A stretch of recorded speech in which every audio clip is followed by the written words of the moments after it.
जत्थे का लीडर सुन ले, जत्थे की नहीं चलेगी। इलेक्शन कब कराने हैं फैसला ऐवान करेगा। वजीर आजम शहबाज शरीफ का इमरान खान को डिक्टेशन ना देने का पैगाम। बातचीत के लिए दरवाजे खुले होने का पैगाम। तारीख दोहराने की इजाजत दी गई तो हाथ मलते रह जाएंगे।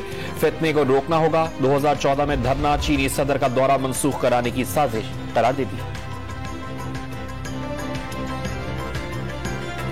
कौमी असम्बली ने नैब कानून में भी तरामीम की मंजूरी दे दी। नैब 6 माह में इंक्वायरी का आगाज करने का पाबंद।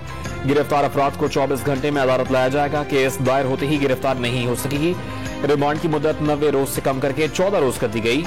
माली फायदा न उठाने की सूरत में विफाकी काबीना के फैसले, रेगुलेटरी इदारे, तरक्याती मंसूबे और टैक्स मामलात नैब के दायरा इख्तियार से बाहर।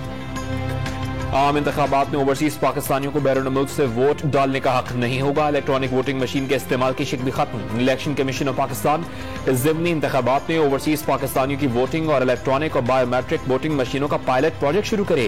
कौमी असम्बली ने इलेक्शन एक्ट 2017 में तरामीम का बिल मंजूर कर लिया।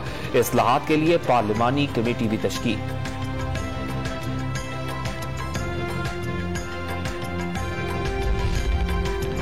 लॉन्ग मार्च ड्यूटी के दौरान पंजाब पुलिस के 3 अहलकार शहीद, 100 से ज्यादा जख्मी हुए। लाहौर में 1 अहलकार गोली का निशाना बना। अटक में 2 अहलकार बस उलटने से जान बहक हुए। तर्जुमान पंजाब पुलिस का ऐलान।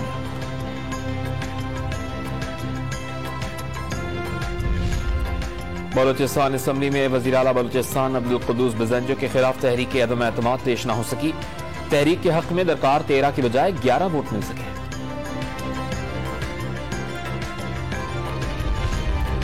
हुकूमत ने खाद के 50 किलो थैले की कीमत में 389 रुपए कमी कर दी। 1768 रुपए में दस्तयाब होगा। वजारत सनअत पैदावार का नोटिफिकेशन जारी।